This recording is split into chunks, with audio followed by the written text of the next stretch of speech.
¿De qué sería el quiz? De lo que vimos, sí, del funcionamiento básico de las interrupciones y de lo que vamos a ver ahora. Que vamos a terminar de ver interrupciones, más algunos temas asociados a interrupciones, y probablemente el lunes lo que veamos sea SysTick, que va a ser nuestra primera fuente de interrupción, un dispositivo muy sencillo que provoca interrupciones cada cierto tiempo y que es el que usaríamos para el reloj. ¿Sí? Es el dispositivo más fácil para producir interrupciones que podemos usar. Después vamos a ver un par más, pero como el primer ejemplo para terminar de poner esto en contexto. Repasemos. ¿Qué es una interrupción? Ya que no vamos a hacer quiz, por lo menos contesten. Era como avisarle al programa que luego de cumplir la rutina que estaba haciendo, tiene que interrumpir el proceso, digamos, y entrar a un proceso aparte si dependiendo de la prioridad que tenga. Bien. No le avisamos al programa, le avisamos al control. ¿Sí? O sea, el control que está haciendo el ciclo de fetch, decode, execute es el que rompe ese ciclo y cambia de programa, o sea, se hace por hardware, no por software. ¿Sí? Las interrupciones se atienden por hardware. Se deja de ejecutar el programa que se venía ejecutando y se empieza a ejecutar un programa alternativo. ¿Sí? Es como llamar a una subrutina por hardware, si lo quieren ver así. ¿Sí? Eso es la idea general. Entonces, y lo que se termina de ejecutar antes de entrar es la instrucción en curso. ¿Sí? Entonces el control completa la instrucción en curso y empieza un proceso que se llama reconocimiento de interrupción, en donde guarda el estado de lo que se está haciendo, o una parte, determina la dirección de la rutina de servicio de distintas formas y empieza a ejecutar una rutina. En ese punto se acaba la atención de la interrupción por parte del control y empezamos a ejecutar otro programa indistinguible del programa original que estábamos ejecutando. ¿Sí? Para el control es lo mismo. A ese programa le llamamos rutina de servicio y cuando esa rutina de servicio termina, recupera el estado, o sea, le avisa al control de alguna forma para que recupere el estado que el control guardó durante el proceso de atención y retome la ejecución del programa principal.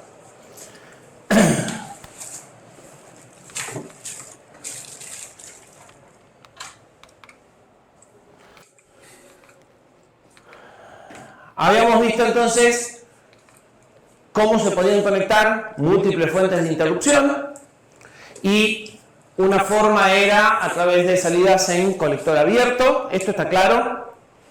Bien, las salidas en colector abierto nos permitían generar una OR cableada, también podemos haber puesto una comportador en definitiva, y también teníamos la opción de tener múltiples líneas y habíamos visto que en general a lo que tendíamos hoy era a poner un dispositivo externo que se llama controlador programable de interrupciones que me otorga múltiples líneas y a partir de solo 2 líneas del procesador genera más cantidad de líneas. Esto se puede expandir en forma de árbol, entonces es una solución más modular que el procesador tenga múltiples líneas. Y este tiene registro de control y estado para poder habilitar cada línea en forma individual, para poder saber si hay una interrupción en cada una de las líneas y para manejar las prioridades. ¿Sí? El Cortex adopta este esquema y define un controlador que se llama MBIC. Pasemos. Que maneja interrupciones múltiples con prioridades. Y habíamos empezado a ver qué registros de control y estado tenía el MBIC y qué condiciones se tenían que dar para que se atienda una interrupción. Lo primero que teníamos era un bit de habilitación para cada una de las entradas de interrupción. Si ese bit está en 0, la interrupción está enmascarada y entonces no se va a procesar. Y si ese bit está en 1, la interrupción se va a procesar y se va a evaluar prioridad y demás. Después tenemos un flag que me muestra el estado interno de un flip-flop, porque el MBIC tiene la capacidad de memorizar pedidos de interrupción corto, como lo hemos hecho nosotros con el flip-flop en el contador. Y entonces ese flag se pone en 1 cuando hay un pedido, aunque el pedido ya haya desaparecido. Si yo tuve un pedido y no lo atendí, este flag permanece en 1.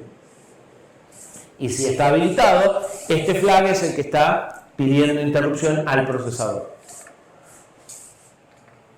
Y un registro de prioridad, en donde la prioridad era de 8 bits, así que podía ser de 0255. Habíamos dicho que además de tener prioridades cada interrupción, le íbamos a dar prioridades al programa principal, y para eso teníamos un registro que se llama primask, base pri. Y entonces, si nosotros ponemos un valor acá distinto de 0, solo vamos a atender las interrupciones que tengan una prioridad conceptualmente mayor, numéricamente menor. ¿Sí? Y por último tenemos una máscara, un bit, para inhabilitar totalmente las interrupciones en el procesador, ¿sí? Que es el bit I en el registro primask. Si esto está en 0, no se aceptan interrupciones, y si esto está en 1, se aceptan interrupciones. O al revés. Y entonces, esto es una máscara, así que tiene que estar en 0. Para que una interrupción realmente actúe en el procesador, lo primero que tenemos que tener es habilitadas las interrupciones en el propio procesador con I igual a 0 en el registro primask. Después tenemos que tener habilitadas las interrupciones en el MBIC, ¿sí? Poniendo el bit en 1 de la entrada que corresponde. Además, el nivel que le hayamos asignado a esa interrupción tiene que ser numéricamente menor o conceptualmente mayor que lo que tengamos en base pri. En general, base pri lo vamos a tener en 0 y no lo vamos a usar, pero podría ser. Y además, me tiene que llegar un pedido. Para lo cual, en el caso de nuestro contador, lo tenemos que habilitar en el registro del propio dispositivo, y además tiene que ocurrir la acción que produce la interrupción, que sería el desborde. ¿Sí? Bien. Habíamos hablado del reconocimiento, del acknowledge, de la interrupción. Habíamos dicho que el procesador genera un acknowledge y que con ese acknowledge se borra el flag de pedido en el MBIC automáticamente, no así el del dispositivo. Se puede borrar el del dispositivo, pero en general, por el hecho de que el CPU está diseñado por una persona, que es ARM, o por una empresa, que es ARM, y los dispositivos están diseñados por otra empresa, que es NXP, y además los dispositivos ya vienen de otras familias de procesadores y están reusados, ¿sí? No suelen utilizar el INTA del MBIC para borrar los flags de pedido de interrupción automáticamente, y lo vamos a tener que borrar nosotros a mano en los registros, en general, ¿sí? En realidad, vamos a tener que leer el manual exactamente qué sucede con los flags, porque vimos que si el flag no se borra, ¿qué ocurre? Se vuelve a interrumpir y no salgo nunca de la interrupción, ¿sí? Entonces, el borrado de los flags del MBIC y del dispositivo, o sea, el hecho de que esos flags estén duplicados y el borrado de los dos, es un tema que puede dar unos cuantos dolores de cabeza las primeras veces. Bien. Y entonces habíamos visto que es efectivamente lo que hace el control del córtex, el control del córtex. Lo que hace es un push de 8 registros en ese orden, guarda un valor especial en el LR y escribe en el registro PCR, que lo vamos a ver en detalle dentro de un rato, el número de interrupción que se está atendiendo, ¿sí? Que corresponde al número de patita porque entró el pedido en el MBIC, ¿sí? Eso es fijo. Y a partir de ese número, usando el vector de interrupciones, determina la dirección de inicio de la rutina de servicio. ¿Sí? ¿Por qué hacía esto el córtex? ¿Por qué hace un push de esos registros? Para que programación de las interrupciones sea lo más parecida posible a la de una subrutina. Para que la programación sea idéntica, ¿sí? Para que el código binario de una rutina de servicio sea idéntico al código binario de una subrutina. Cosa que no sucede en todos los procesadores. Siempre es parecido, pero a veces hay pequeñas diferencias que hacen que el compilador tenga que generar código diferente y que ustedes tengan que avisarle al compilador de que se trata de una rutina de servicio. En Cortex eso no hace falta, ¿sí? Cualquier subrutina es automáticamente una rutina de servicio. Eso porque apila los registros que la subrutina podría usar libremente, entonces no tiene que apilar una subrutina. La rutina de servicio no tiene que apilarlos, solo tiene que apilar los mismos que apilaría una subrutina, y porque puede terminar con el BXLR a partir de esta máscara especial que se pone en el LR, que le sirve al control para saber que es el final de una interrupción y que por lo tanto tiene que recuperar lo que guardó en la pila, ¿sí? Entonces, si bien lo que se hace con un BXLR al final de una subrutina es distinto de lo que se hace con el BXLR al final de una rutina de servicio, el programa puede usar la misma instrucción en ambos casos, ¿sí? Bien. ¿Alguna duda hasta acá? Seguimos. Sí. Cuando termina la interrupción, como LR tiene ese valor que no indica ninguna dirección, el control se da cuenta y hace un pop de 8 registros y demora 10T en lugar de demorar un T, que es lo que demoraría en poner este valor en PC, que es lo que haría habitualmente. Eso lo hace solo, ¿no? Eso lo hace el control, o sea, la ejecución, el RTN concreto, por ponerlo de alguna forma, de la instrucción BX se fija si el R es esto, y si el R es esto, hace una serie de cosas, y si el R no es esto, hace una cosa distinta. ¿Sí? Y BX demora 9T si LR tiene este valor, y 1T si LR tiene un valor distinto. ¿Sí? Es como que juntaron dos instrucciones en uno. En otros procesadores se usa por ejemplo, RTI, Return from Interrupt, y solo sirve para volver de interrupciones, ¿sí? Y todo el resto es igual excepto la última instrucción. En la subrutina volvés con RTS y en otra volvés con RTI. Es decir, bueno, no es tan simple unificarlas, sin embargo este tipo lo logra. ¿Sí? Bien. Cuando yo programa en Assembler, o sea, no tengo que poner push, entonces eso. Cuando vos programes en Assembler, en general no vas a programar en Assembler, pero sí, si vos programaras en Assembler, no tenés que hacer push de estos registros, porque estos registros ya se hicieron push automáticamente. Tenés que hacer de R4 a R11 igual que lo haces en las subrutinas. ¿Sí? Sí. Y si haces push de eso, tenés que hacer pop al final igual que en las subrutinas. Sí, el código Assembler que vamos a escribir va a ser exactamente igual que el de las subrutinas. No va a tener ninguna diferencia. En otros procesadores, como les digo, hay que o hacer push de más registros o hacer push de menos registros, ¿sí? Y terminar con una instrucción distinta. Después, en general, el funcionamiento es idéntico.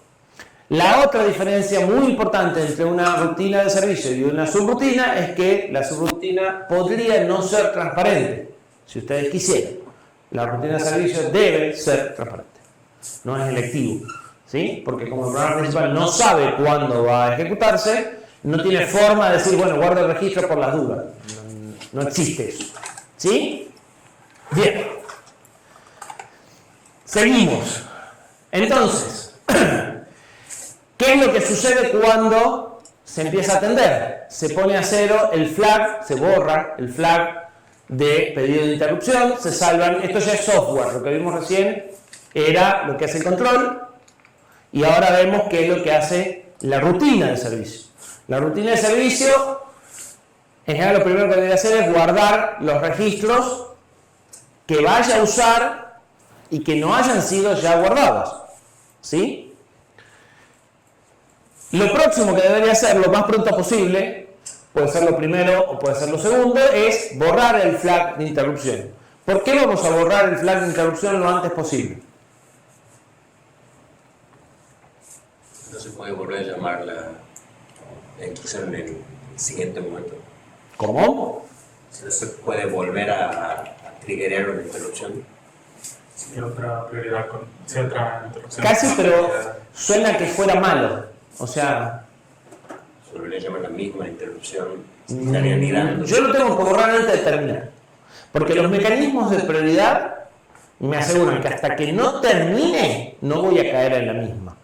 Si termino con el flag activo, entonces ahí sí, termino inmediatamente que termino, detecto que tengo una interrupción y vuelvo a entrar en la misma. Pero eso recién se da cuando yo termino y recupero el estado, y en ese recuperar el estado, vuelvo a bajar mi prioridad y veo una interrupción más prioritaria.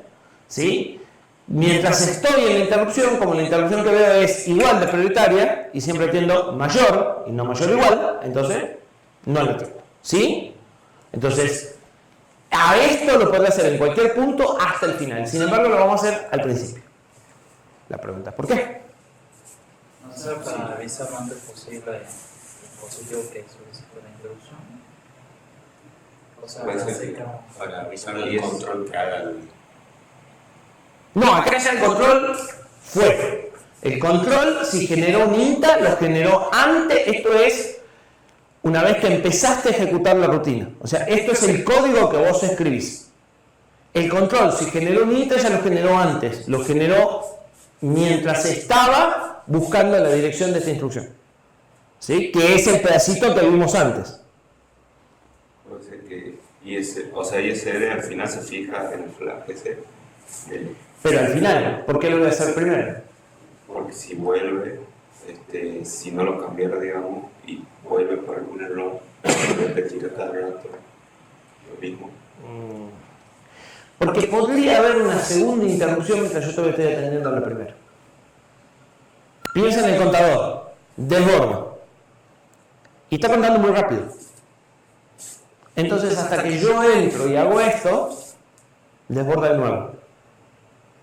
Si yo ya borré el flag, al segundo desborde, cuando termino, vuelvo a entrar, no es la misma, vuelvo a entrar en la que me quedo pendiente. Si lo borro al final, se seteó 2 veces un bit que ya estaba seteado y la pierdo a la segunda. O sea, el contador hace esto. El flag de pedido hace esto. Si yo lo borro acá, a este segundo evento lo tengo. Si yo lo borro al final y mi rutina de servicio termina acá, ¿no? Esto es la duración de la rutina de servicio.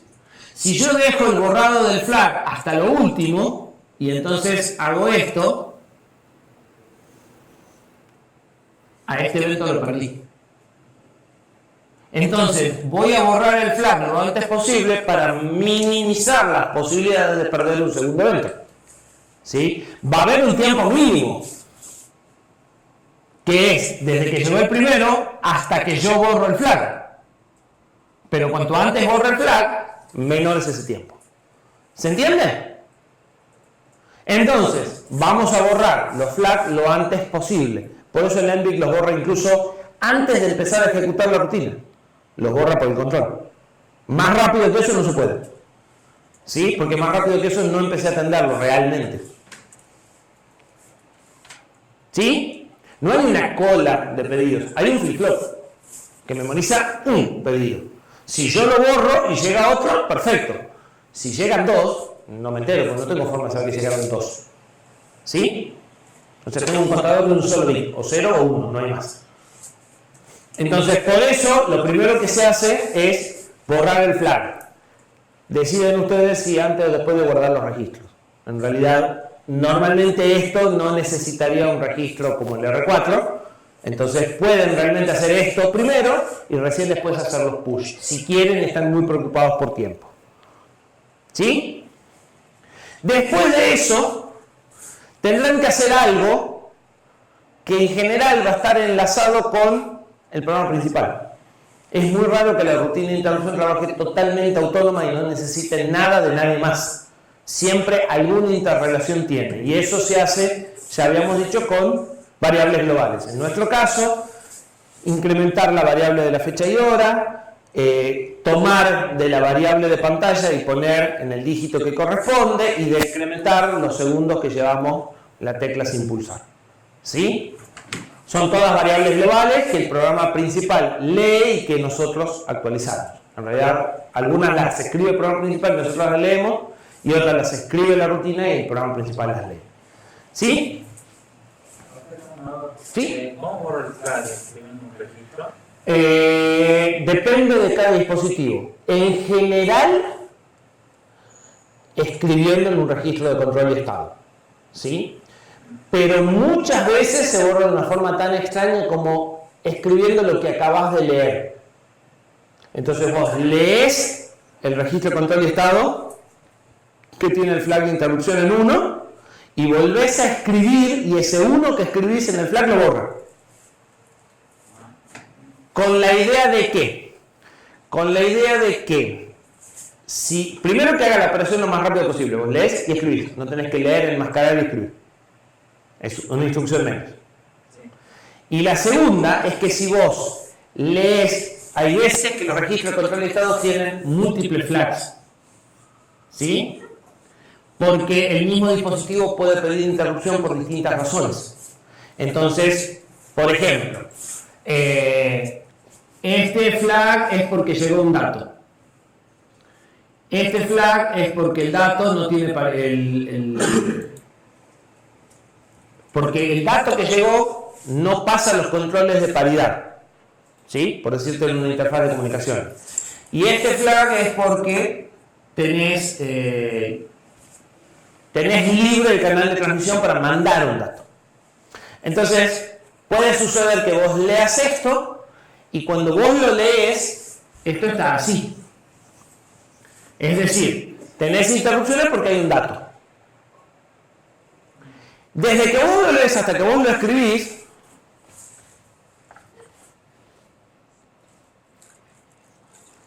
queda libre el canal. Si vos escribís y borrás todo, perdés este que no leíste.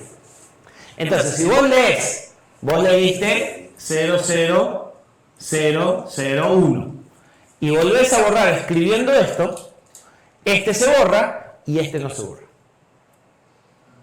¿Sí? Entonces, esa secuencia te facilita no perder eventos. En general, todo el manejo de los flags de interrupciones están diseñados para que vos no pierdas eventos, para que si llegan dos cosas, o sea, tienen que acostumbrarse a pensar que las cosas pueden suceder en cualquier momento. La interrupción puede ocurrir en cualquier momento, la segunda interrupción puede ocurrir en cualquier momento, entonces puede ocurrir entre que yo leo y escribo, puede ocurrir justo después de que escribo, justo antes de que leo, ¿sí? Y en todos los casos deberían tener un resultado consistente y coherente. Entonces, la secuencia de leer y escribir esto para borrar te resuelve ese problema. Vos lees, si cuando lees un flag todavía no estaba puesto en 1, cuando vos escribís, este se borra, pero este no se borra, porque estás escribiendo un 0. Entonces, este va a seguir pendiente. Y cuando llegue al final de la interrupción, como este sigue pendiente, vas a seguir con una interrupción, vas a volver a entrar, vas a volver a leer y ahora recién te vas a dar cuenta de este. ¿Se entiende? Pero no lo perdiste el evento. Lo atendés en 2 interrupciones seguidas. Pero no entendí bien por qué no se escribe. Porque solo se borra, cuando vos borrás, solo se borran los que están en 1. Como este está en 0, este no se borra. Es como que lo que vos tenés son, o sea, lo que vos escribís va a parar al reset de los flip-flop. Entonces, si escribís un 1, se resetea, si escribís un 0, no cambia. Ah, no cambia. Depende cómo esté hecha la electrónica, pero en general, este es un patrón que se encuentra mucho. ¿Me entendés? Sí. Entonces, es fácil de usar. Lees y escribís lo mismo que lees. Y después de que escribís, te sentás a ver cuáles son tus fuentes de interrupción. ¿Sí? Ya escribiste, ya borraste, minimizaste el tiempo de que llegue una interrupción, y como acá tenés una interrupción compartida entre varias causas, o sea, la misma fuente, pero hay distintas razones, Entonces, vos lees la causa, borrás las causas que viste, la que no viste, no las borras. Y después te sentás a analizar esto y decís, bueno, como tengo un dato, tengo que hacer esto. Si en el proceso aparece una causa, justo después de que lees esto y se pone en 1, no pasa nada, porque vos no la borrás, llegás al final de la rutina sin haber borrado terminás la rutina de servicio e inmediatamente empezás una segunda rutina de servicio porque todavía está en 1. Y ahora, cuando leas, vas a ver lo vas a borrar y lo vas a procesar. ¿Se entiende? Sí. Entonces, en general, el diseño a veces, cuando uno lee cómo se borran los flags, parece raro hasta que te sentás a pensar, ¿por qué? ¿Por qué? Garantizar que no se pierda. De otra forma, si no, entre que yo leo y escribo, podría haber cambiado y podría estar perdiendo un flag que acaba de ocurrir. ¿Sí? También depende de si hay varias causas que produzcan la misma interrupción o no. ¿Sí? Sí. Solo había una fuente para producir la interrupción, no hay posibilidades. O sea, la lees y la borras de cualquier forma porque es la única razón. Acá, la misma interrupción puede ocurrir por 3 o 4 cosas distintas. Del mismo dispositivo, pero le pueden estar pasando distintas cosas. No es como nuestro contador que solo desborda. ¿Sí?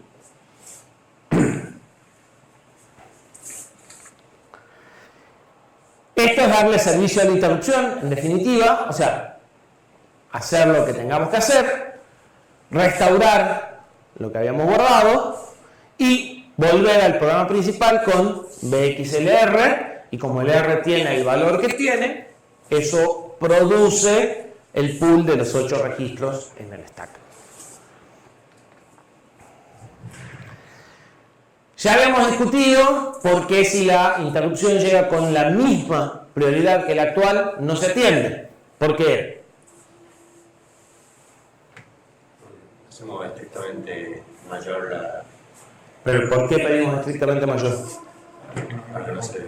Para que no me reinterrumpa, porque una vez que empiezo a ejecutar la primera línea de la rutina, para el control es un programa más y atendería la interrupción exactamente igual que si fuera el programa principal. Entonces, este es el mecanismo de protección para saber que estoy dentro de la rutina.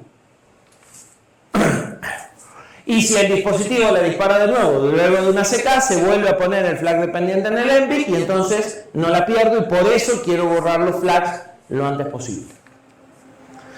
Cada interrupción se identifica con un ID que es la patita por la que entra el MBIC automáticamente y con ese ID se usa como entrada en una tabla, que es el vector de interrupciones, para determinar la dirección de la rutina de servicio.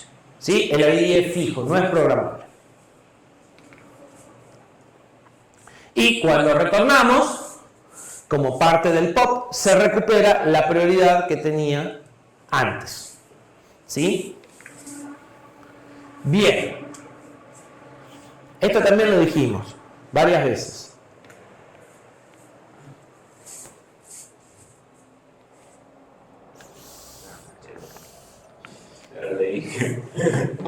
¿Ya la leíste? ¿Qué dice? Que las interrupciones son asincrónicas. ¿Y qué quiere decir que son asincrónicas?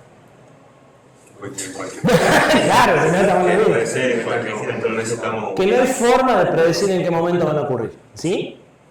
Y eso hace que no pueda guardar el estado previo en el programa y eso hace una serie y aumenta la complejidad, ¿sí?, del análisis, porque yo tendría que básicamente analizar todos los momentos posibles, ¿sí? En general, ¿qué vamos a hacer? Buscar los momentos más inconvenientes y analizar en esos puntos. Bien, las interrupciones son totalmente asincrónicas. ¿Y cómo sabe dónde está la rutina de interrupción?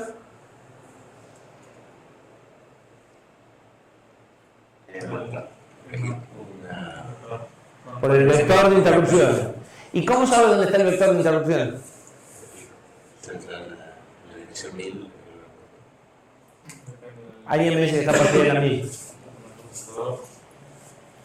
Depende del procesador, sin lugar a duda. Una opción es que esté en una dirección fija.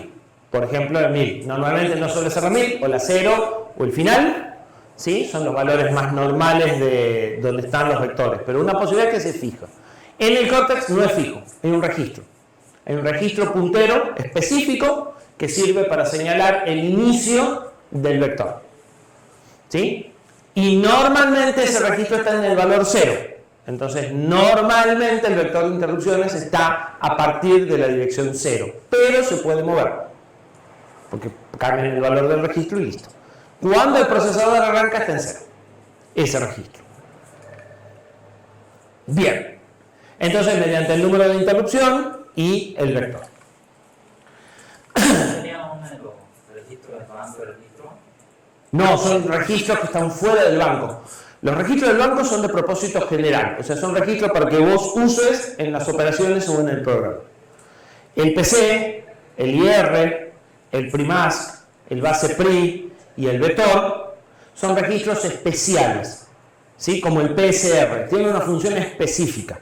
Algunos los podés leer y escribir, algunos los podés solo leer. Algunos tienen algunos bits implementados y otros bits no, algunos tienen todos los bits, sí, algunos tienen números, pero tienen un propósito específico. Vos no podés usarlos para guardar cualquier cosa ni para hacer cualquier cosa, porque lo que vos escribas ahí va a tener impacto en el funcionamiento, ¿sí? El base PRI va a determinar el nivel de interrupciones que atendés. El vector, se llama así, que lo van a ver después en el laboratorio, da el inicio del vector de interrupciones. Entonces, si este registro está en 0, el vector va a estar a partir de 0. Pero si este registro está en 1000, el vector va a estar a partir de 1000. ¿Sí? Y para llegar a la dirección se usa el ID por 4 más este registro y se accede. ¿Sí? Como una forma indexada, en definitiva. Entonces, este registro lo podés leer y escribir, pero si le cambias el valor, vas a cambiar el funcionamiento del procesador. Entonces, no podés usarlo para hacer una suma. ¿Se entiende? No están en el banco, están separados porque además este registro lo necesita el control para calcular dónde tiene que ir a buscar la entrada de la rutina. Entonces no están metidos dentro del banco, están separados.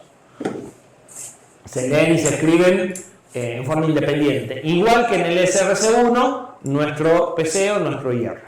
¿Sí? Bien.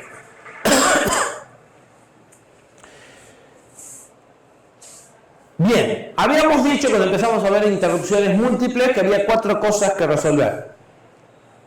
¿Cómo las conectábamos? Que ya lo vimos. ¿Cómo las identificábamos? Que ya lo vimos. ¿Qué sucede cuando llegan interrupciones simultáneas? Que lo venimos mencionando. ¿Y qué sucede con las interrupciones anidadas? Es decir, ¿qué sucede si llegan dos juntas? ¿Y qué sucede si estoy en una y llega otra? ¿Qué opinan? ¿Qué tan probable es que lleguen dos interrupciones juntas? Totalmente. No, pero eso se traduciría en términos de probabilidad muy bajo, pero alguna vez va a ocurrir. Es mucho más probable de lo que ustedes creen.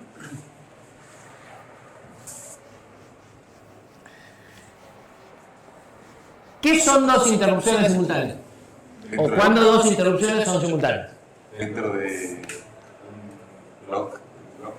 Dentro de un clock de reloj. ¿Por qué dentro de un clock? Sería dentro del tiempo que tarda en borrar la bandera, en borrar el flag de interrupción. No, pero acá son dos interrupciones simultáneas de distintas fuentes. Lo que vos estabas diciendo es, si llega una interrupción, todavía no borré y llega otra de la misma El fuente. INTA del CPU sería. En el tiempo que tarda en enviar el... Va, pero no.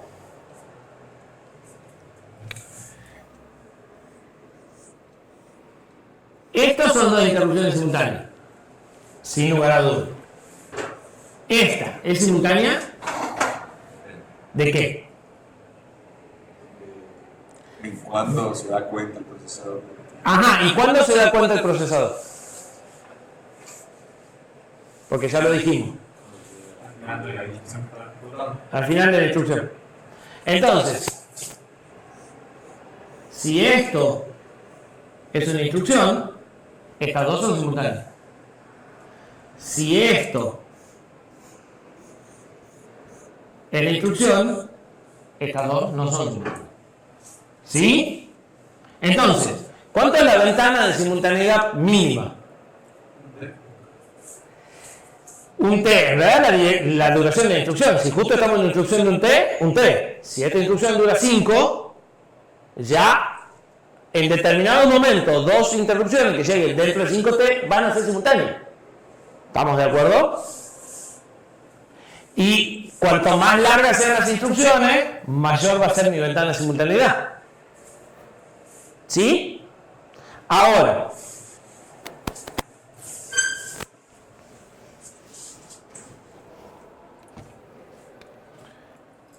tengo dos interrupciones.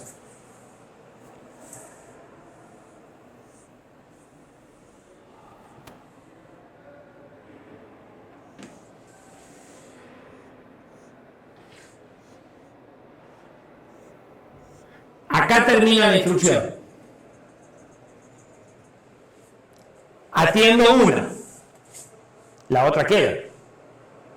¿Sí? Entonces, acá voy atendiendo, cada una de estas son instrucciones, voy atendiendo la rutina de servicio, por acá borro el flag, vamos a ser muy optimistas, y esta instrucción que es la que atendí, se va.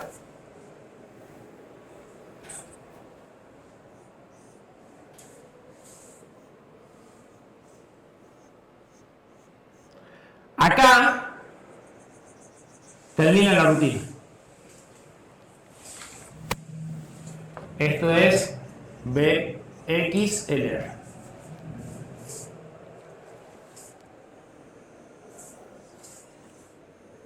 ¿Esta interrupción es simultánea con esta interrupción? ¿Por qué? Están las dos esperándose. Porque cuando llega la evaluación acá, las veo las dos. No importa cuándo ocurrió. Entonces ya no estamos hablando del 5T. Estamos hablando de todo esto. ¿Sí? ¿Estamos de acuerdo? Eso sería porque la de abajo tiene Mayor prioridad. Esto sería porque en realidad las instrucciones son simultáneas si cuando yo las evalúo veo más de una. No quiere decir que hayan llegado juntas, sino que cuando yo voy a evaluar si hay una interrupción pendiente, cuando el control al final de la instrucción evalúa si hay una interrupción pendiente, ve más de una interrupción juntas. Y entonces tiene que decidir a quién atiende.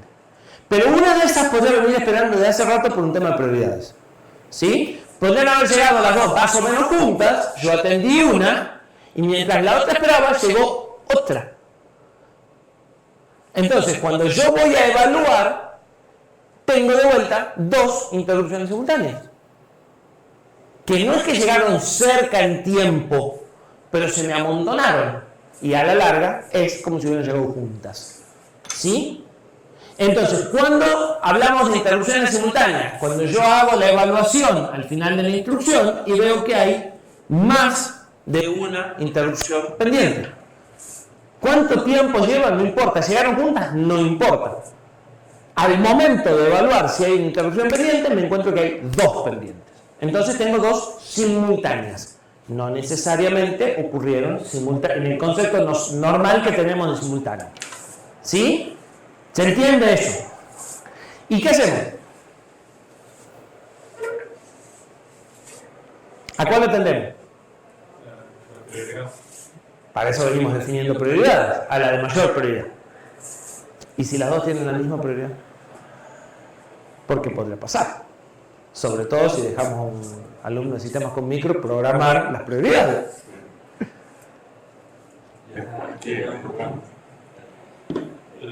¿Y cómo sabemos la que lleva más tiempo? ¿Y cómo sabemos? Acá hay un flip-flop que dice, ¿está esperando o no está esperando? O sea, no te olvides que todo esto se resuelve por hardware.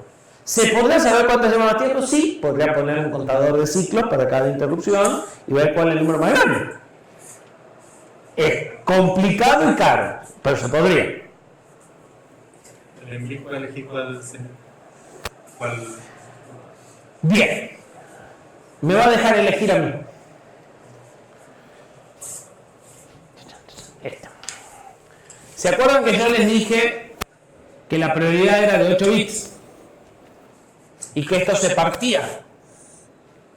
Entonces ustedes van a poder definir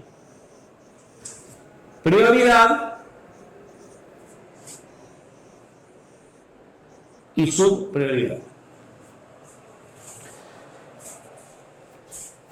De esta forma van a poder asignar un número de prioridad distinto a cada interrupción. Esta tendrá el 1, esta tendrá el 2 y esta tendrá el 3. Y como todos van a tener prioridades distintas, no va a haber duda de cuál se atiende, la que tiene una prioridad menor.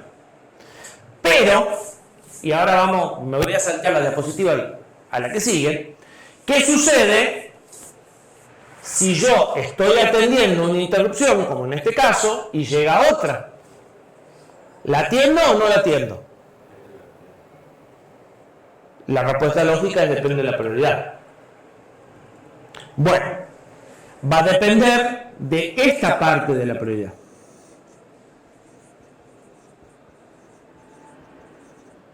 Si esta parte es más prioritaria, o sea, tiene un número menor que la prioridad actual, sí se va a atender. Pero si esta parte es igual a la prioridad actual, no se va a atender. Entonces, esta parte me permite definir si quiero anidar o no interrupciones, y esta parte me permite definir si llegan dos de este valor simultáneas, cuál se va a atender. ¿Se entiende?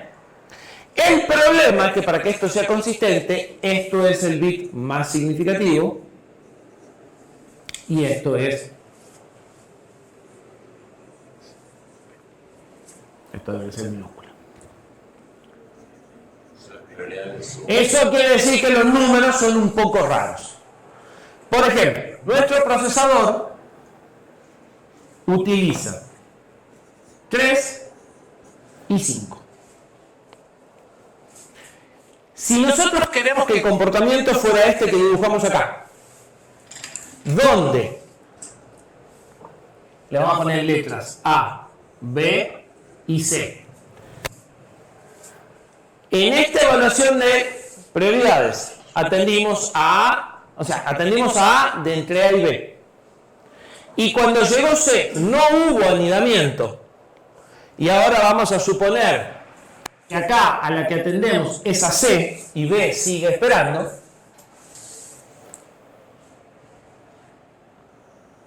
¿Sí? O sea, vamos a suponer que en esta ronda nos quedamos con C. Y B perdió en la primera y pierde en la segunda. ¿Qué valores numéricos tendremos que darles?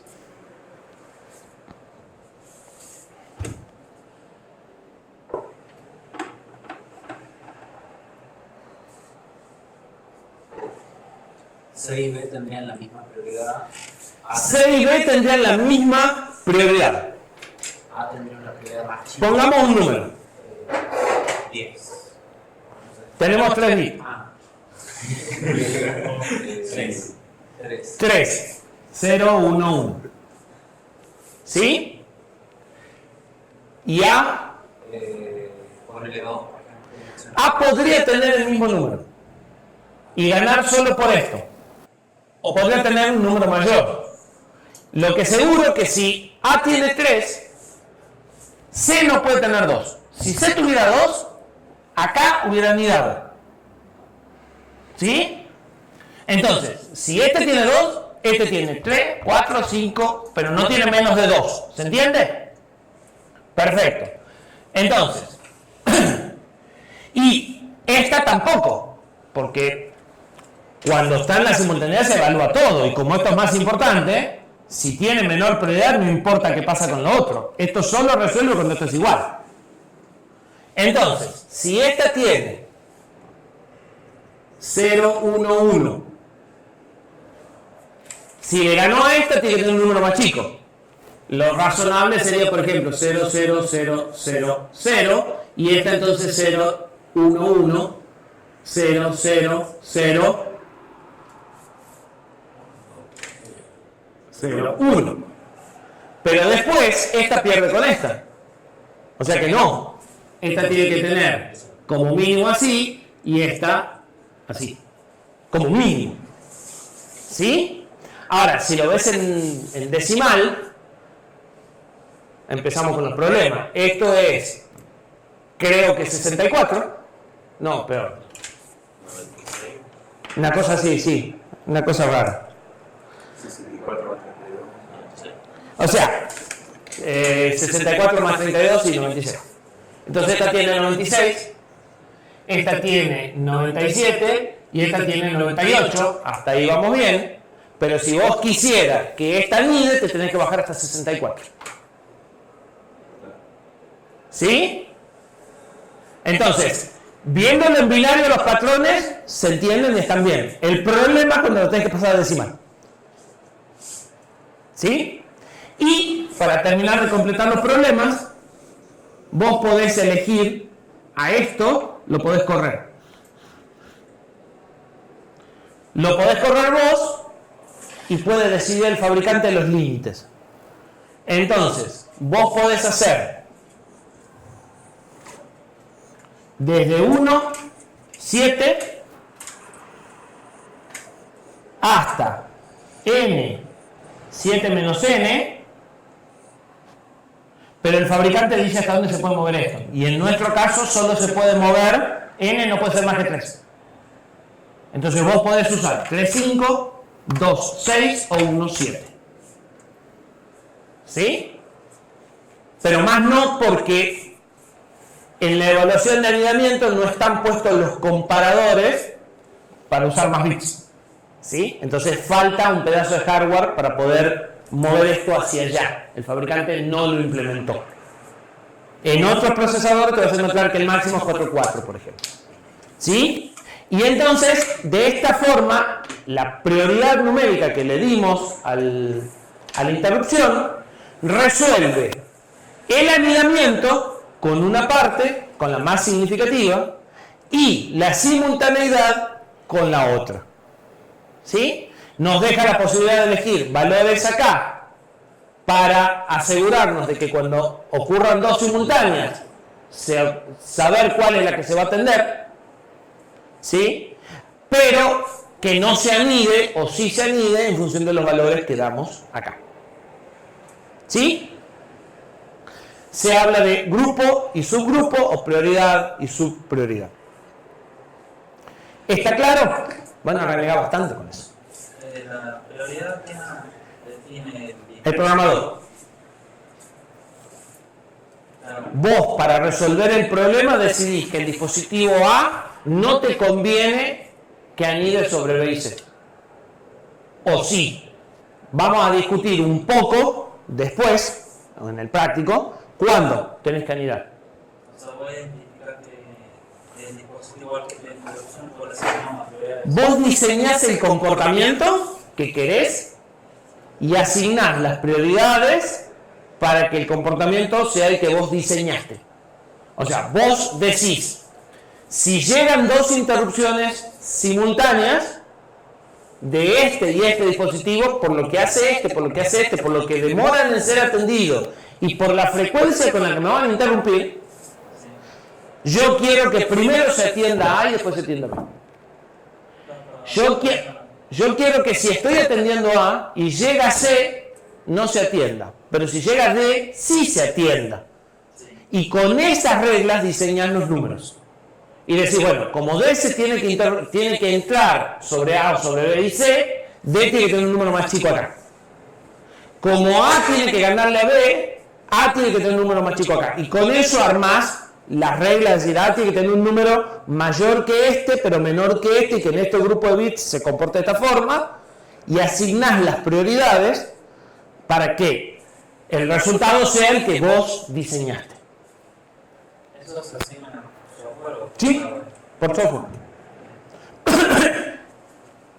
Habíamos dicho que cada entrada del ENVIC tiene un registro de prioridad de 8 bits.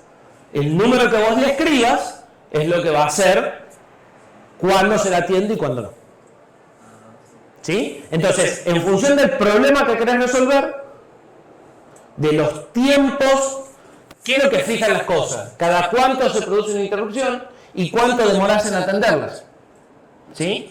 Y si vos tenés interrupciones que se producen muy frecuentemente y interrupciones que son muy lentas, necesitas anidar, porque podría suceder que lleguen 2 interrupciones y vos todavía no termines de atender una. ¿Se entiende? Entonces, analizando las frecuencias máximas de los dispositivos, siempre vas a trabajar con el peor caso, y los tiempos máximos que vos demorás en atender, o los tiempos en los que no aceptás interrupciones en el programa principal, decidís el esquema de quién tiene que anidar sobre quién y quién tiene que ser atendido primero. Una vez que tenés claras las reglas de este tiene que anidar con este tiene que anidar con estos no, y cuando llegan todos juntos, este tiene que ser atendido primero y este después, diseñás los valores numéricos de prioridad para cada uno de los dispositivos para que el comportamiento sea el que vos diseñaste. ¿Sí? ¿Hacemos una pausa? Igual ya avanzamos como 4 diapositivas o 5 con las explicaciones.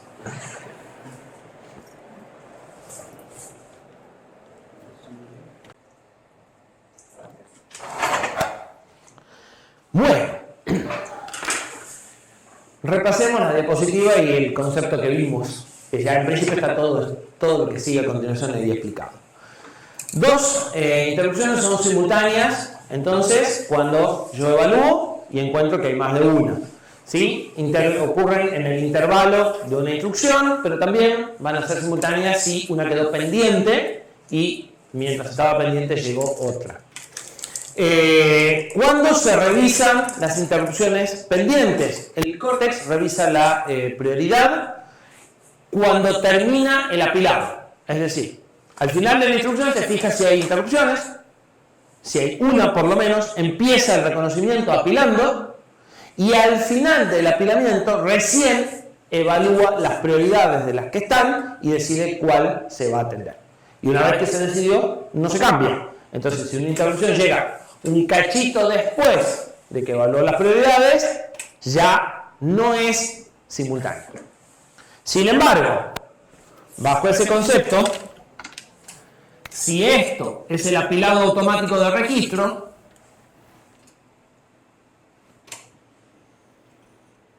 esta interrupción también sería simultánea con esta.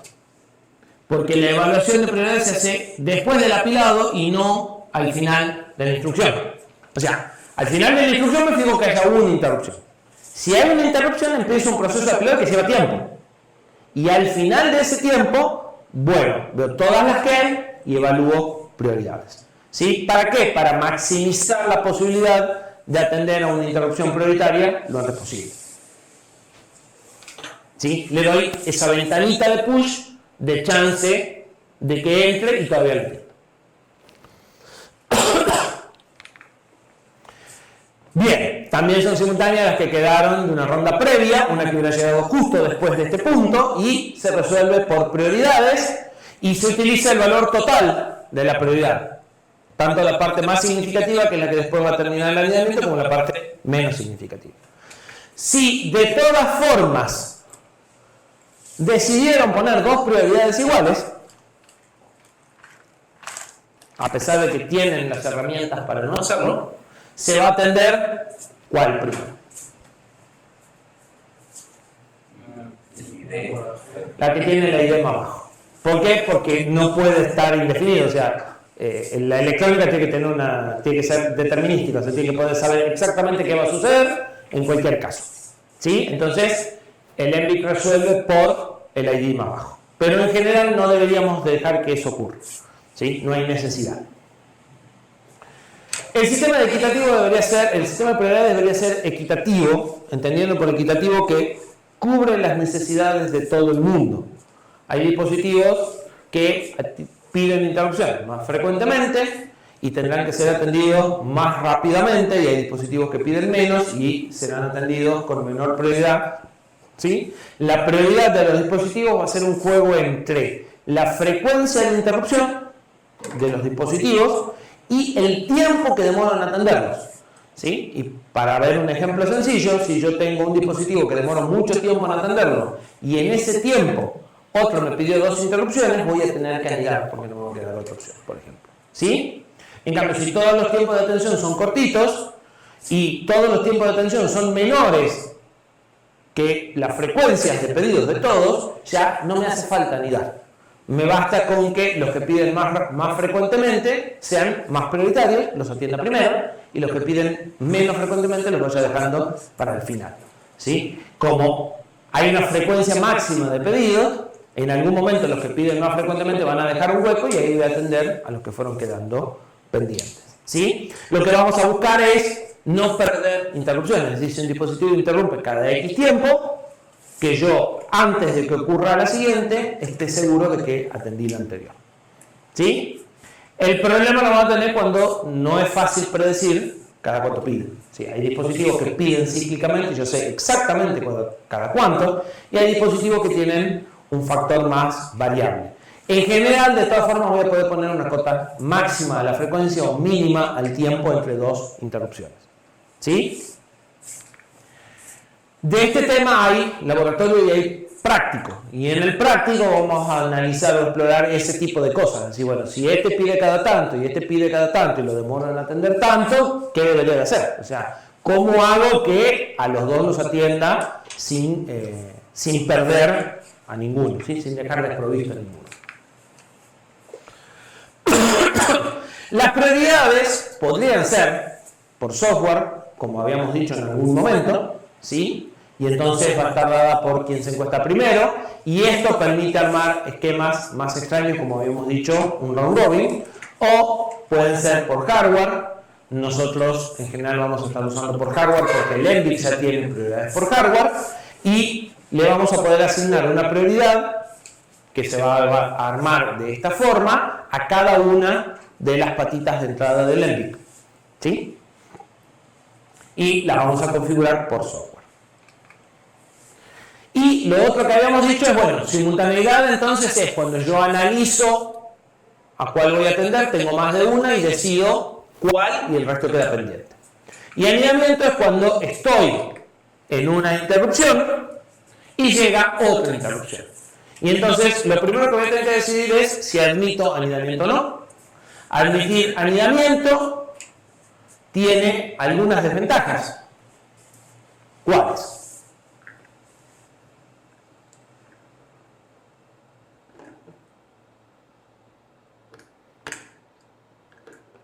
Con interrupción.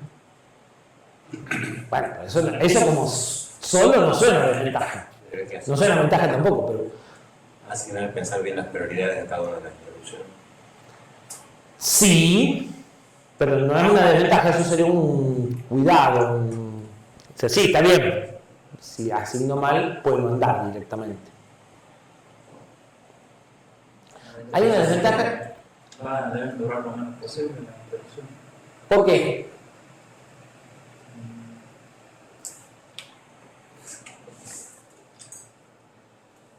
Para que siga el programa principal. Sí, Porque suena lógico. Sí, porque será. ¿Están todos de acuerdo que suena lógico las interrupciones deberíamos dar lo menos posible? Y algunos se animan a decir por qué suena lógico. O sea, tratar de traducir ese suena lógico en argumento. Interrupciones que demoran mucho tiempo generan que otras interrupciones no se ejecuten nunca o demoren un montón en ejecutarse y va como... Exactamente, a menos que anide, pero si anido, inevitablemente va a ser más complejo. Ustedes la complejidad nunca lo toman como una desventaja, y es una desventaja. La complejidad es una desventaja. ¿Sí? Las cosas simples, mejor. Es mucho más difícil de variar y comunicar y analizar interrupciones anidadas. O sea, estoy haciendo una cosa y en el medio de eso entro a hacer otra y en el medio de eso entro a hacer otra, que no anidar. ¿Sí? Entonces, no anidar interrupciones es más simple. Y además, el anidar una interrupción implica un guardado de estado nuevo, implica también aumentar la latencia. O sea, no va a ser tan rápido y voy a estar perdiendo tiempo respecto a atender primero una y después otra. Porque el cambio de contexto, el guardar las cosas que estaba haciendo y pasar a guardar otras, lleva tiempo. Por muy chico que sea, es tiempo. ¿Sí? Entonces, a veces no hay más remedio. Pero es algo que si pudiera debería evitar. Si las interrupciones son cortas, va a ser más fácil evitarlo. ¿Sí? Entonces, por eso es que suena lógico que las interrupciones son cortas, porque si estamos trabajando con interrupciones, estamos pensando en que queremos atender eso lo más pronto posible. No quiere decir que sea un incendio que hay que salir corriendo, pero tampoco lo vamos a dejar pendiente ahí mucho tiempo porque sí. Y tener una rutina larga es sinónimo de demorar en atender otra interrupción. ¿Sí? Bien, sí, es un principio de diseño que vamos a remarcar varias veces, que las interrupciones tienen que ser cortas. Entonces, ustedes pueden decidir si quieren anidar o no. Todo depende cuántos bits asignan acá y qué valores numéricos asignan. ¿Sí? Si no quieren anidar, pueden llevar a 1 y 7, poner todos con el mismo bit acá y entonces no hay anidamiento. Y si quieren anidar algunas, a esas les dan un valor distinto en estos bits y esas anidan y las otras no. Entonces, la asignación de prioridades es como todo un trabajo que es lo que yo decía, ustedes diseñan el comportamiento que quieren obtener, eso me preguntaban en la pausa, ¿cómo se asignan las prioridades? Ustedes diseñan el comportamiento. Si este está siendo atendido y este llega una interrupción, yo quiero que se anide o no. Y este quiero que sí o no. Y si llegan juntos, quiero que estos dos se aniden, pero este no. Y quiero que entre estos dos juntos gane este y entre estos dos juntos gane este. Y en función de eso van poniendo los valores numéricos para que el comportamiento sea el que diseñar. ¿Y en función de qué diseñan el comportamiento? Frecuencia de interrupción, tiempo de la rutina de servicio, ¿sí? De cada uno de los dispositivos. Con eso arman el análisis. Además de las interrupciones, normalmente los procesadores extienden el mecanismo de interrupciones para manejar algunas cosas que son propias del software, que no están asociados a eventos externos, pero que les viene muy bien el mecanismo de vector de interrupciones y de funcionamiento general. Y entonces a esas interrupciones se van a agregar los traps. ¿Sí? Las interrupciones son causadas por eventos externos, son asíncronas con la ejecución del programa y en general van a ser atendidas por el sistema operativo. ¿Sí? Los traps son causados por eventos internos.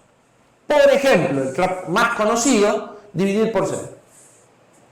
¿Qué sucede si dividen por 0? No se lo plantearon nunca. Ajá, ¿y cómo hace para dar un error? O sea, ¿qué valor debería dejar en los registros el procesador después de una instrucción de división en la que el dividendo debe 0? ¿Qué debe hacer el procesador si ustedes tratan de dividir por 0? Probablemente algo parecido si tratan de ejecutar una instrucción inválida, ¿verdad? Porque tampoco se lo plantearon, pero podría suceder que cuando ustedes vayan, el PC quede apuntando a cualquier lado y vaya y traiga algo que era un dato y lo ponga en el IR y cuando ustedes analizan el opcode, pero este opcode no existe. Porque no necesariamente todos los opcodes existen. O sea, yo tengo una combinación de 300 opcodes y de los 300 definía 250 instrucciones. Hay 50 que quedaron vacantes. O peor, van a acceder a memoria y esa memoria no hay nada. No está implementada. ¿Sí? Todo ese tipo de error son traps. ¿Qué sucede cuando ocurre eso? Se suspende el programa que está produciendo el error y se va al sistema operativo a decir, mirá, tengo un programa que está tratando de dividir por 0. ¿Qué querés que hagamos? ¿Sí? Entonces, como las interrupciones normalmente se manejan por el sistema operativo y porque el vector de interrupciones me da una facilidad para comunicarme con el sistema operativo, los errores internos del software que no puedo resolver, ¿sí?, van a provocar algo equivalente a una interrupción, con la diferencia que esto no está causado por hardware, está causado por una condición del programa que estoy ejecutando.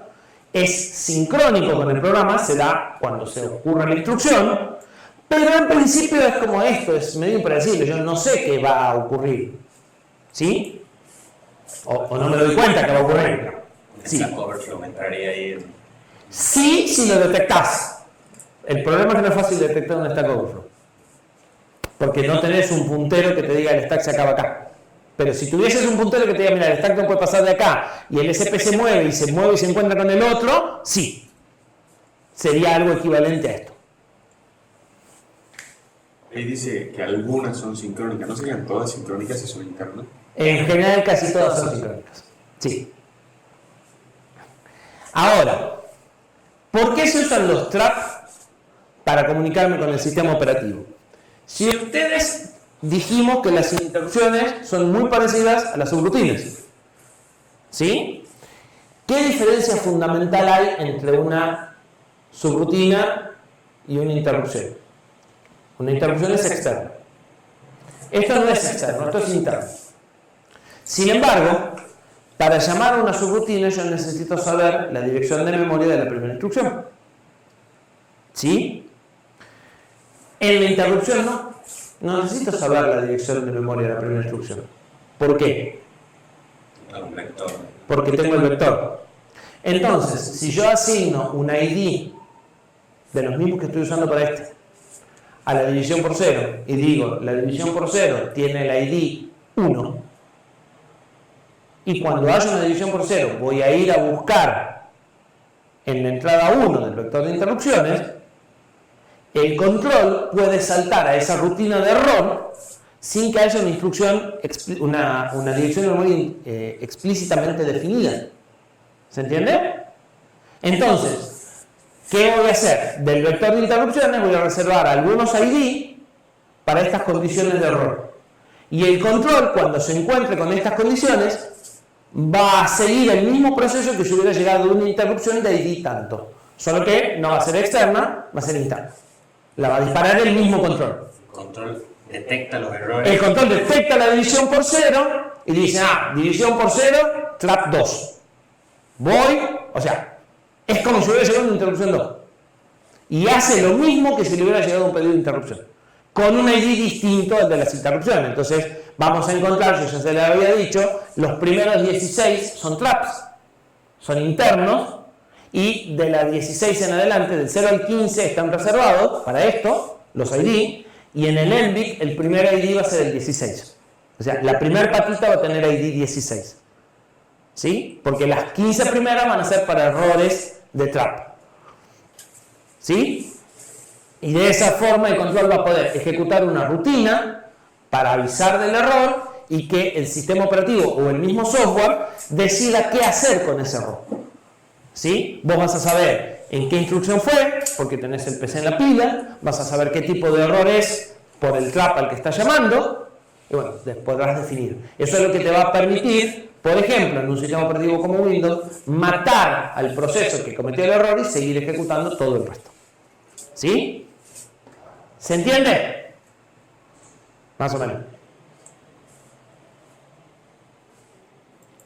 Entonces, los traps son condiciones de error internas generadas por el control que van a reutilizar toda la estructura de interrupciones, ¿sí? El vector básicamente y los ID para llamar a subrutinas normalmente del sistema operativo que van a gestionar estos errores.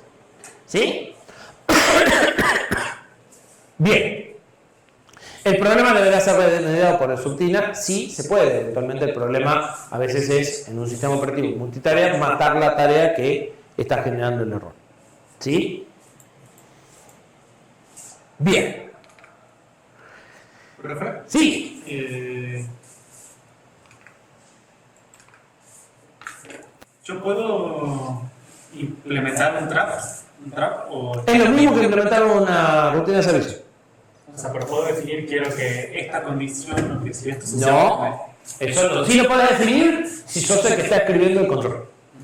¿Sí? Las condiciones de error que se van a detectar y a qué trap se van a mapear es parte del control.